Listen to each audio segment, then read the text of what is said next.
बुज़दार अच्छी चॉइस नहीं थी। थोड़ा सा रैपिड फायर ना करें, मेरा जवाब भी पूरा ले लें। कुछ चीज़ें ऐसी हैं जो अभी भी हम खुल के नहीं बयान कर सकते। आपने इतने बड़े सूबे का एक सीएम लगाया है, तो आप उसको डिफेंड नहीं करेंगे तो और क्या करेंगे? बर्बादी उसने क्या की? अगर आप उसको हटाते हैं तो जो बाजवा साहब थे वो अपना बंदा लाना चाहते थे। वो कौन लाना चाहते थे? जाहिर है वो अलीम खान साहब लाना चाहते थे। आप हमारी पार्टी के लिए गले पड़ते थे, लड़ते थे, बोलते थे, झगड़ते थे, तो ये वाली लैंग्वेज जो है, क्या वाकई खान साहब इसको बड़ा अप्रिशिएट करते हैं और इस पे बड़ी दाद देते हैं? नहीं, मेरी अर्ज सुन लो ना। उसकी वजह ये है कि ये पॉलिटिक्स इस तरह के, आपको क्या लगता है कि ये नमूना सिर्फ हमारी पार्टी में ही ऐसे थे? एक पार्टी की इतनी बड़े लीडर की बेटी जो कि आज सीएम भी है, वो खुद कहती है मेरे फोन में लोगों की गंदी वीडियोज हैं। पंजाब में बुज़दार साहब के साथ आप एज ए तर्जुमान काम करती हैं, तो क्या कहती हैं? बुज़दार साहब कोई अच्छी चॉइस थी खान साहब की? सच्ची बात है कि बुज़दार अच्छी चॉइस नहीं थी, वो बुज़दार ने खुद साबित किया कि आप फर्स्ट टाइम एमपीए बनते हैं, पार्टी से कोई ताल्लुक नहीं और आपको इतने बड़े सूबे का, तो जब एक इतने बड़े एतराज़ात की नहीं, पहली दफा वो इलेक्ट होके आ रहे हैं, तो क्या मजबूरी थी खान साहब को? वो मैं उस तरफ आती हूँ, तो ये तो साबित उन्होंने खुद किया कि वो अच्छी चॉइस नहीं थे। और यस यू आर राइट, उस वक्त मजबूरी थी। पार्टी की तरफ से लोग शॉर्ट लिस्ट हो गए थे, फिर उनमें से एक फाइनल भी हो गए थे। वो कौन? राजा यासिर साहब। ठीक है। और उसके बाद हुआ ये कि उनके ऊपर कत्ल की एफआईआर, सब जिसका भी नाम आता था। क्या अलीम खान साहब भी इस दौड़ में शामिल थे? खान साहब सोच रहे थे कि उनको भी बनाया जाए? वो जब तक इलेक्शन नहीं हुआ था तो वो दौड़ क्या, उनके बारे में यही फैसला था कि यही सीएम होंगे, बिकॉज खान साहब ने सारा टिकट्स एलोकेशन का सारा उनके ज़िम्मे इसलिए लगा दिया था कि जिस बंदे ने खुद सीएम बनना होगा वो तो चॉइस ऑफ टिकट्स पे कोई कंप्रोमाइज़ नहीं करेगा। टिकट्स का बहुत ही ज़्यादा रौला पड़ गया, गन मचा, बहुत ज़्यादा हलकों में ख़राबी हुई, और उससे अगला काम ये हुआ कि सेंट्रल पंजाब, हम पीटीआई ने क्या नतीजा आप सुनोगे ना, समझोगे तो आप ज़रा थोड़ा सा रैपिड फायर ना करें, मेरा जवाब भी पूरा ले लें। उसमें फिर जब सेंट्रल पंजाब का आया ना रिज़ल्ट, वो बहुत बुरा आया, जिसकी वजह से ऑलरेडी बहुत आहो बका थी। लोग बनी गाला के बाद धरने दे रहे थे कि हम सही टिकट्स नहीं दिए गए, कहीं से पैसों की आवाज़ें उठ रही थी, बहुत बेशुमार मसाइल थे। तो जब सेंट्रल पंजाब हार गए तो फिर खान साहब के पास कोई चॉइस नहीं बची, बिकॉज लोगों का क्या, पार्टी का बहुत प्रेशर था कि हम सेंट्रल पंजाब इनकी वजह से हारे हैं। तो अब ये सीएम के कैंडिडेट हुए, तो जो जीते हुए लोग थे मैं चाहूंगा जी जब ये एतराज़ात आ गए कि जहांगीर खान अलीम खान साहब ने कोई जो है ना बदउनवानी की है, पैसे लिए हैं, या ये वाले इल्ज़ामात, क्या तहरीक इंसाफ ने इन पे तहकीकात की? लुक, मल्टीपल रीजंस थी, सिर्फ मैं तो ये नहीं इल्ज़ाम लगा रही, बट ओवरऑल जो लोग आके खान साहब से मिलते थे, बिल्कुल जब लोगों ने धरना दे दिया बनी गाला के बाहर, इवन लोग वर्कर अंदर एंटर हो गए थे प्रीमिसेस में, बनी गाला में जो नीचे हमारा ऑफिस है, उसमें फिर खान साहब की वो आपको याद होगा स्पीच भी, बिल्कुल पार्टी के वर्कर, और बड़ा उन्होंने प्रोटेस्ट किया। तो उसी दिन ही खान साहब ने फिर एक कमेटी बनाई थी जिसको अरशद दाद साहब, जो बाद में हमारे जनरल सेक्रेटरी भी बने, वो लीड कर रहे थे। और उसमें उन्होंने जो भी रिपोर्ट बनाई, और फिर वन बाय वन लोग जो विक्टिम्स थे उनसे खान साहब खुद भी मिले, तो उसका रिज़ल्ट यही निकला कि अगर इस वक्त हम इनको अलीम खान साहब को नॉमिनेट करते हैं तो पार्टी में मज़ीद फूट पड़ेगी और लोग हमारे टूटेंगे, और ग्रुप्स बन गए ना पार्टी में। तो ये इट वाज, जो भी आप इसको कहें, एक्सीडेंटली कहें या जो भी कहें, बस ये हुआ। लेकिन रीजंस उसके पीछे बैकग्राउंड स्टोरीज ये है। इतनी बड़ी जिम्मेदारी डालने के पीछे खान साहब की कोई स्ट्रेटजी तो होगी ना, कोई प्लानिंग तो होगी ना, और खान साहब उनको आखिरी दिन तक डिफेंड भी करते रहे। लुक, कुछ चीज़ें ऐसी हैं जो अभी भी हम खुल के नहीं बयान कर सकते। डिफेंड करना, मेरी बात सुने, आपने इतने बड़े सूबे का एक सीएम लगाया है, तो आप उसको डिफेंड नहीं करेंगे तो और क्या करेंगे?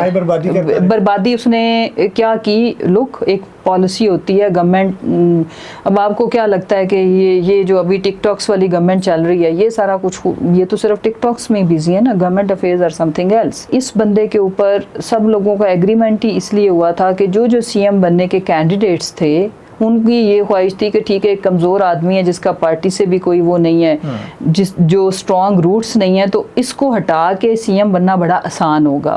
अगर आप उसको हटाते हैं तो जो बाजवा साहब थे वो अपना बंदा लाना चाहते वो थे, कौन लाना चाहते थे? जाहिर है वो अलीम खान साहब लाना चाहते थे। ये तो अब ओपन एस्टैब्लिशमेंट से बाद में इस पे लड़ाई भी हुई। वन ऑफ द रीजन, ये तो एम उन्होंने सामने on face of the public रखा हुआ है, बट वो तो रिजीम चेंज तो उन्होंने बहुत पहले से इख्तिलाफ यही था वैसे? नहीं, आई डोंट थिंक सो, क्योंकि उन्होंने जब एक्सटेंशन के लिए वोट लिया था PMLN से तो वो ऑलरेडी उनके साथ वो डील कर चुके थे। तो ये एक वन ऑफ द छोटा रीजंस आप कह सकते हो। तो वैसे आप एक्सटेंशन को रोक के गेम पलट नहीं सकते थे? देखो अभी इस वक्त तो आप जितने मर्जी सवाल करें, this is fact and history, ये रियलिटी ये कि ये तो हो गया। ये जैसे भी हम डिसीव हुए, हम हुए, ठीक, हम समझते रहे कि all is well, but nothing was right, कुछ भी ठीक नहीं था। इसको आप ऐसे ही लें। फैजुल हसन चौहान साहब भी आप ही के डिपार्टमेंट में काम करते थे, वो भी तर्जमान थे पंजाब हुकूमत की, और तब तक तो वो बुज़दार साहब को डिफेंड भी करते थे, इमरान खान साहब को भी डिफेंड करते थे, इवन के 9 मई तक वो हर आपकी पॉलिसी के साथ जो है ना वो पूरी कुव्वत के साथ खड़े नजर आते हैं और डिफेंड करते पाए। आज वो बताते हैं कि ये सारी बुराइयों की जड़ ये था, ये वजह थी, ये तो यहूदी एजेंट और ये सारा, ये क्या आप तो बिहाइंड द सीन सारी चीज़ें देखती थी, तो तब का फैज़ और अब का फयाज क्या फ़र्क है इसमें?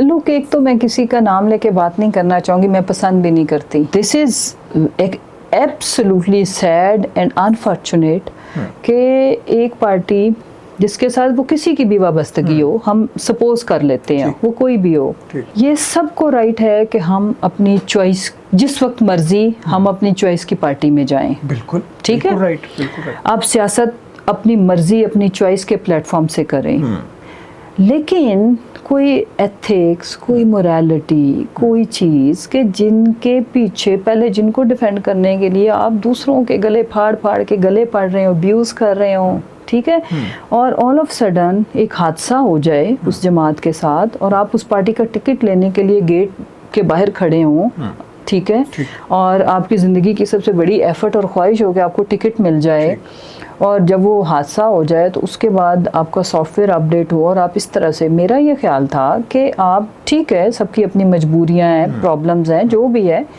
आप करें, लेकिन हल्की सी ग्रेस भी दिखाई जा सकती है, ग्रेस के साथ भी आप रास्ते बदल सकते हैं।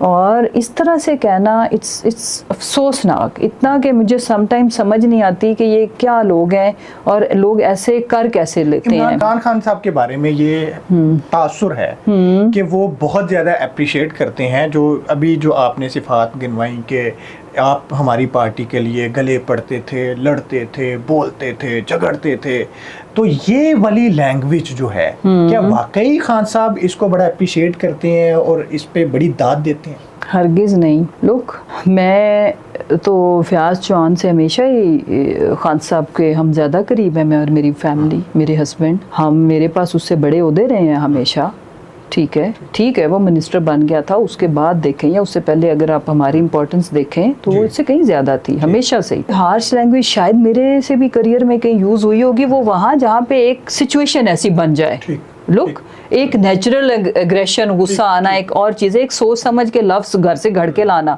कि आज मैंने फलां की इज्जत ऐसे उतारनी है, दिस इज़ रॉन्ग। मैं इस सियासत के शदीद खिलाफ हूँ, और अगर ऐसी बात होती तो मैंने वजारत में आने के बाद कितनी को लोगों को खुदा न खासा गालियाँ निकालियाँ, पॉलिटिकल स्टेटमेंट देना, दूसरों को के रॉन्ग डूइंग्स को हाईलाइट कर, नहीं, मैं आपको एग्जाम्पल दे रही हूँ ना, क्लासिक एग्जाम्पल तो ये हो सकती है कि इस वजह से क्या ओहदे मिलते हैं। फवाद वज़ार फेडरल मिनिस्टर कितनी को वो गालियाँ देता है, ठीक है, लोग अभी हमारे रऊफ हसन साहब हैं या बाकी, ऐसा नहीं है। लेकिन अगर मेरी बात सुन लेना प्लीज, ये अपना अपना लोगों का जाती चॉइस होती है खुद की।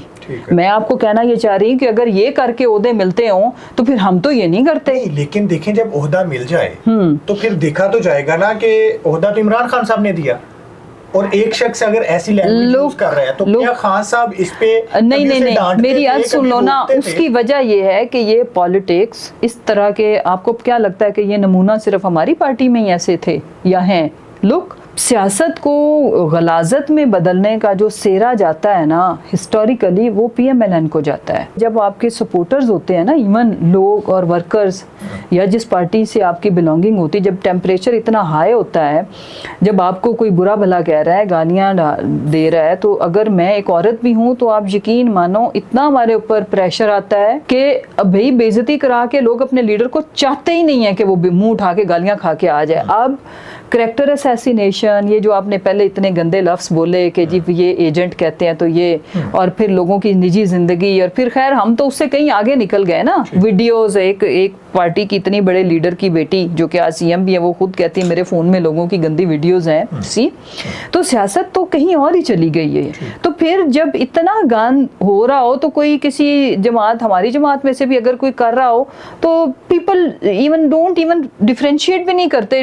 हाँ, सिर्फ हमारी तरफ से हो रहा हो और बाकी जमातों में सब बड़े ग्रेस और बड़ी लखनऊ की उर्दू बोल रहे हो, तो फिर तो नोटिस होगा कि हैं भाई ये क्या।